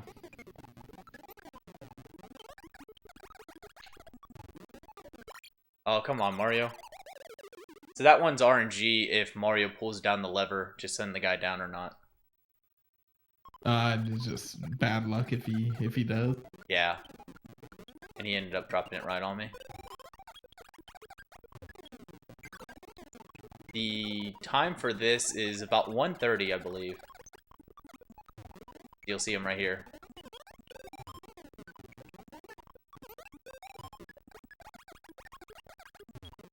And then what you want to do is jump as high as you can on the final rope. Otherwise, you'll climb very slowly up it. Ah, right, because it's just one rope and you need 2 ropes. So that's time? Oh, no, one more stage. All right. Yeah, you got a free Donkey Kong here.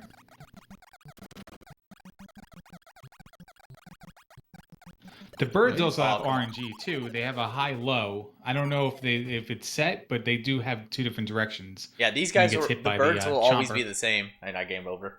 The birds are always the same, but the chompers are different. Ah, okay. Apparently, you only get 2 lives, and I lost one to the missing jump. Well, we might have time to do another one. Oh, I get better RNG here.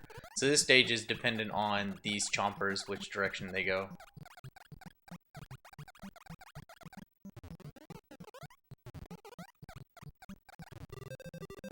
So they can like decide to go up or down, left or right? Right. The blue ones just go down? You can see on the ones top go right. down and fall off, and the red ones go up and down and stay on the screen all the time. Top right of the screen, he has a bonus that counts down slowly to when he completes the stage. He'll get that as his points. He's got 2 lives left. Those are juniors, and second player Luigi is 2 lives for Luigi as well. No, that's your loop. Oh, my bad. Yeah, so that's... I like the idea that player 2 plays as Luigi. Who are Mario's enemies? Junior and Luigi, certainly.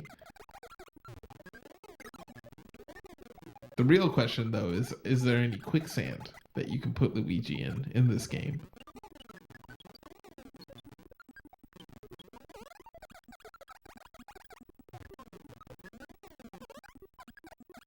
It looked like Mario tried to put him down on you there.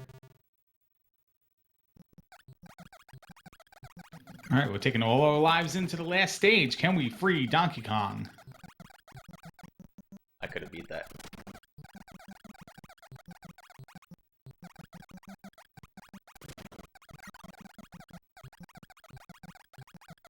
Oh, you jerk. Spoiler. There we go. We did it. 153? When's time? I don't know. It's when you put the last lock, in the last key in the lock. No, so that was like 152 or so. Or so. And that's it for us. Or no.